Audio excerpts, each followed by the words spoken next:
আমাদের মাননীয় প্রধান উপদেষ্টা চীন সফর করলেন এবং তার সে দেশের শীর্ষ নেতাদের সঙ্গে বৈঠক করে এসেছে। অত্যন্ত ফলপ্রসূ বৈঠক করেছেন।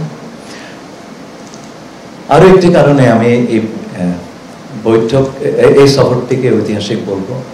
আগামী কয়েক দশকে সম্পর্ক বাংলাদেশ এবং চীনের দ্বিপাক্ষিক সম্পর্ক একটা অত্যন্ত শক্তিশালী পাটাতনের দাঁড় করে দিয়েছেন আমাদের এই দুই দেশের শীর্ষ দুই নেতা। এ বিষয়ে আমি দুটো প্রধান স্তম্ভের কথা বলবো। প্রথম স্তম্ভ হচ্ছে পানি সম্পদ এবং দ্বিতীয়টি হচ্ছে শিল্পায়ন।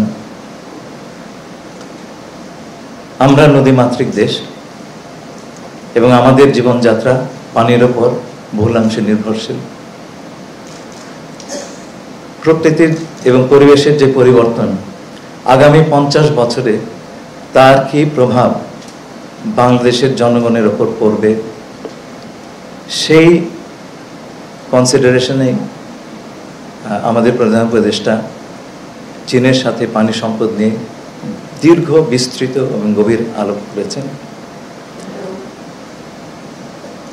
এবং বাংলাদেশের রিভার সিস্টেম আমরা এগুলোকে কীভাবে সংরক্ষণ করতে পারি, ব্যবহার করতে পারি, এই বিষয়ে চীন আমাদের জন্য একটা অত্যন্ত বড় দৃষ্টান্ত। তারা এইসব বিষয়ে পৃথিবীতে অগ্রগণ্য ভূমিকা পালন করেছে। আপনারা তাদের বিভিন্ন প্রজেক্টগুলো দেখলে, বিশাল বিশাল প্রজেক্টগুলো দেখলে বুঝতে পারবেন। এই বিষয়ে মাননীয় প্রধান উপদেষ্টা প্রেসিডেন্ট শি জিনপিং এর সহায়তা চেয়েছেন এবং তারাও সর্বাত্মক সহযোগিতা দেবার প্রত্যয় ব্যক্ত করেছেন। এর পরপরই তিনি চীনের পানি সম্পদ মন্ত্রীর সঙ্গে সাক্ষাৎ করেন এবং সেই সাক্ষাতের সময় চীনের সবচাইতে যারা প্রথিতযশা পানি বিশেষজ্ঞ আছেন তারা সকলেই উপস্থিত ছিলেন। তিনি মাননীয় প্রধান উপদেষ্টা আগামী 50 বছরে বাংলাদেশের পানির যে চাহিদা এবং সেই চাহিদা পূরণের কি কি উপায় হতে পারে সেই নিয়ে বিশদ আলোচনা করেছেন এবং চীনা পক্ষ তাতে আমাদেরকে সব ধরনের সহযোগিতার প্রতিশ্রুতি দান করেছেন। এর ভিতরে রয়েছে নদীর পানির সংরক্ষণ, বন্যার পূর্বাভাস, বন্যা নিয়ন্ত্রণ সহ বিভিন্ন বিষয়। এ প্রসঙ্গে আমি তিস্তা নদীর যে প্রকল্প সেটার কথা উল্লেখ করব।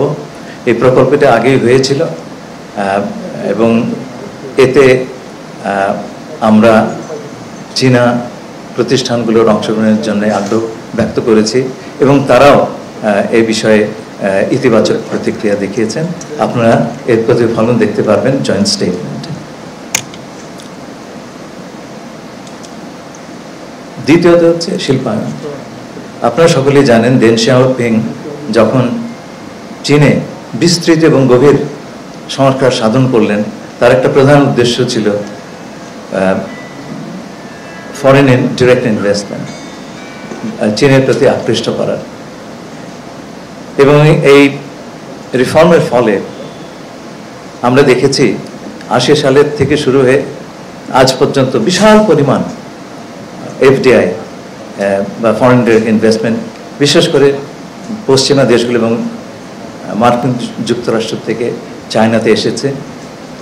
যে সমস্ত কারণে এই বিনিয়োগগুলো পশ্চিমা দেশগুলোর থেকে চীনে এসেছিল, সেই কারণগুলোর কারণেই কিন্তু আজ চীনের থেকে ইনভেস্টমেন্টগুলি অন্যান্য দেশে চলে যাচ্ছে।